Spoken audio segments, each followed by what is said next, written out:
Ready to make a real impact every day? Join the Active Day Home Care team and help clients maintain their independence in the comfort of their own homes. Make a difference in someone's life as you provide essential daily assistance and protect their health and happiness. Earn up to $20 an hour and enjoy additional perks like optional daily pay, 401k, paid time off, ongoing educational training, and more. Join a team that values care, compassion, and your professional growth. Visit activeday.com to apply. All right, so today we're diving into the SEC championship game. Yeah. And, it's a pretty big deal, even if you're not, like a diehard SEC fan. Oh, absolutely. And we're gonna figure out why. Yeah. We're gonna go through the history. Yeah. The format. Yeah. Change all the dynasties that make this game so legendary. Yeah, what's really interesting? And that the SEC championship was actually a pioneer back in '92. Okay. It was the first conference championship game. Wow. In all of college football. I mean, can you imagine that, like, being a college football fan back then? Yeah. And there's no, like, big showdown for the conference title? Right. No automatic bid to a, like a major bowl game? Yeah. It's crazy to think about now. Yeah, absolutely. I mean, the SEC really kind of set the stage. Yeah. And everyone else followed.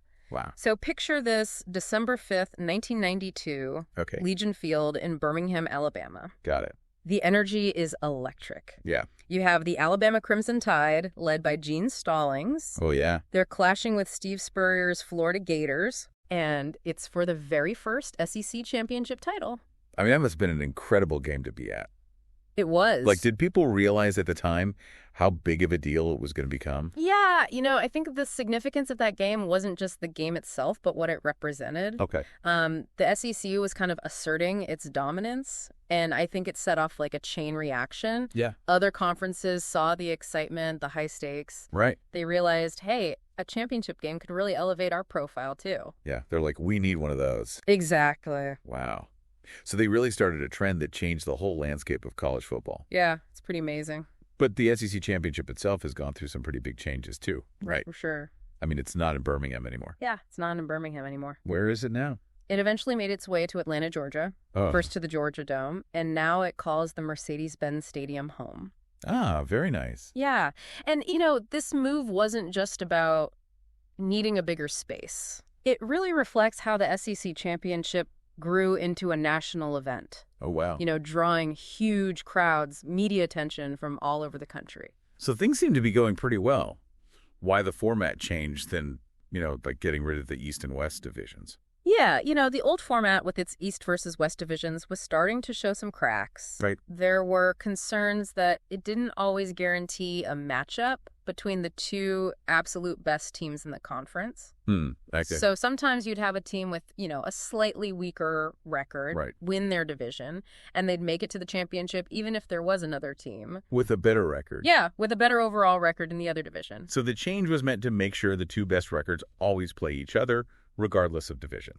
Exactly, and I think you hit the nail on the head. Okay. But there's another layer to it, too. Okay. The new format, based solely on winning percentage, Right. really aims to create a more unpredictable and exciting race. Gotcha. It raises the stakes for every game. Yeah. Because now every win is crucial for securing that spot in the championship.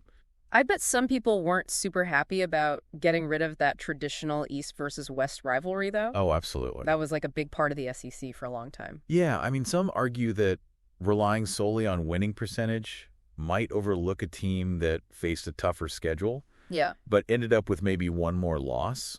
Makes sense. They feel like the old format provided a better balance between rewarding divisional dominance and recognizing overall strength. That's a good point. So it's more competitive, Yeah. but it might have some downsides too. Right. It's complex. Yeah, for sure. And to see how this change really played out, I think we got to talk about the dynasties that have shaped the SEC championship. Yeah, let's talk dynasties. Because some teams have really left their mark. Oh, yeah. We're talking about teams that have turned the SEC championship into their own personal showcase. And I'm guessing we're about to talk about a team that wears crimson and white. You know it. We're talking about the Alabama Crimson Tide. Yeah. Under Nick Saban, they've racked up an unbelievable 10 SEC championship titles. And that's insane. Like, how do they stay so dominant? Is it just like raw talent? Well, talent's definitely a factor. Yeah. I mean, their recruiting strategy is legendary, consistently bring in the top high school players from across the country. Right. Building this pipeline of future stars. Yeah, like a factory of amazing players. Exactly. But it can't just be the players, right? Coaching's got to be a huge part of it, too. Oh, absolutely. Nick Saban is considered one of the greatest college football coaches of all time. Oh, for sure. He's instilled this culture of discipline, hard work, attention to detail that just permeates the entire program. Yeah, and it's not just the talent and the coaching. There's like this feeling of invincibility around them. Right. Like their opponents are already intimidated before they even step on the field. Oh, that psychological edge is definitely real. Yeah. The Crimson Tide have this mystique, this legacy of winning Right. that can be overwhelming for their opponents. It's hard to beat a team that always wins. Exactly. Okay, so Alabama's like in a league of their own. Yeah. But what about the other powerhouses that have won the SEC championship? Yeah. You got the Florida Gators with 7 titles, Right. LSU Tigers with 5. Uh-huh. Those programs have had some incredible moments. Oh, yeah, some legendary players. Yeah, for sure. I mean, Florida's run in the 90s under Steve Spurrier, Oh, yeah. they were electrifying. Yeah. Known for their high-scoring offense and their ability to dismantle even the toughest defenses. And LSU, just a few years ago, with Joe Burrow and Jamar Chase. Oh, yeah. National championship. Unstoppable. Yeah, the SEC just seems to produce some of the most exciting players. Yeah. And speaking of exciting players and recent dominance, Yeah. we got to talk about the Georgia Bulldogs. Oh, yeah, the back-to-back national champs. Already clinched a spot in the 2024 SEC championship game. They are the team to beat right now. Yeah. What do you think makes them so good? Their defense is just suffocating, Yeah. and their offense is starting to find its groove. So who do you think is going to challenge them? Well, as of right now, it looks like Texas and Texas A&M are the top contenders. Okay. But you never know if you other teams can make a late-season push. Yeah, that's what's so exciting about this new format, right? Exactly. Ah, With no divisions, the race for the top 2 spots is wide open. totally. And speaking of the national landscape, let's talk about the college football playoff. Yeah. So winning the SEC championship pretty much guarantees you a spot in the playoff, right? Pretty much. I mean, the SEC is considered the toughest conference in college football. Yeah. So the committee that selects the playoff teams, they almost always give the SEC champion a spot. Yeah. And sometimes even the runner-up has a good chance of getting in.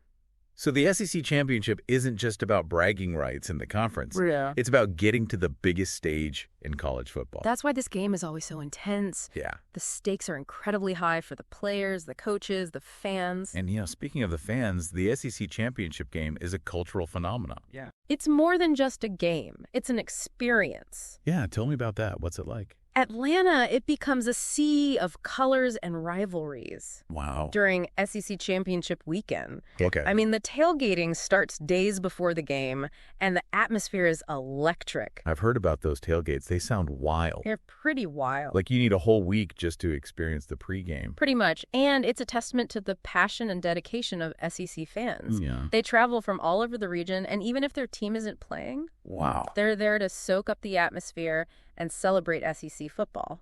And even for those watching from home, you can feel the energy. Oh, absolutely. It's an event that transcends the game itself. Yeah. Brings people together, starts conversations, creates memories. Sure. Yeah, it really is amazing to think about how much this game's changed over the years. It's come a long way. From like little Birmingham to this huge national event. It really has. And it's not just about, the size or the location. I think the format change we talked about really shows that the SEC is willing to Adapt. keep things interesting. Yeah. And to make sure the championship is always like the best of the best. Yeah, they're committed to making it great. Absolutely. So looking ahead to December 7th, Mercedes-Benz Stadium 2024 SEC Championship. It's going to be a good one. I'm excited. Yeah, with Georgia, Oregon, and a bunch of teams fighting for that other spot. Right. It's going to be a wild finish to the season. Some upsets, maybe. Oh, yeah, for sure.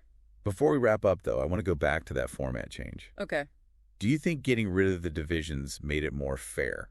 That's the big question, isn't it? Yeah. It's tough. There are good arguments on both sides. Right. I mean, the new format does guarantee that the 2 teams with the best records will play each other, Right. which, seems like the fairest way to do it. On paper, yeah. Yeah. But, like we said, some people think it doesn't take into account strength of schedule enough. Yeah, what if a team goes undefeated, but they only played bad teams? Right. And another team has 1 loss, but they played like the toughest schedule? Exactly. Is the team with the perfect record really the best? Good question. No easy answer. I guess we'll see how it plays out over the next few years. Yeah, it's an experiment. We're all watching it unfold. Exactly. So, what do you think? Did the SEC make the right move, getting rid of divisions? Is the championship landscape more exciting now?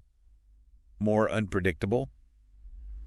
What do you think? Let us know. Yeah, share your thoughts. We want to hear them. This is all about exploring, the different perspectives. You're getting people talking. Yeah, thanks for joining us on this journey through the SEC championship. It's been fun. It's a game that really embodies the spirit of college football. Yeah, for sure. And we can't wait to see what happens next. Absolutely. So until next time, keep that SEC passion burning. Go SEC. Today is your lucky day. Today is the day that our $3 website works for you, paying you directly to your PayPal daily. Imagine $3 ongoing continuous payments to your PayPal account. Imagine falling asleep and waking up to $300 in your PayPal account. How would this make you feel? How could this help you? What bills could you pay? What kind of fun could you have? What does that retirement look like now? All for a one-time payment of $3. This website is DFY done for you, fully built and completely hosted, and never stops collecting payments for you. You have spent $3 on coffee on a regular, but that coffee won't help you create multiple streams of income. Click the link below.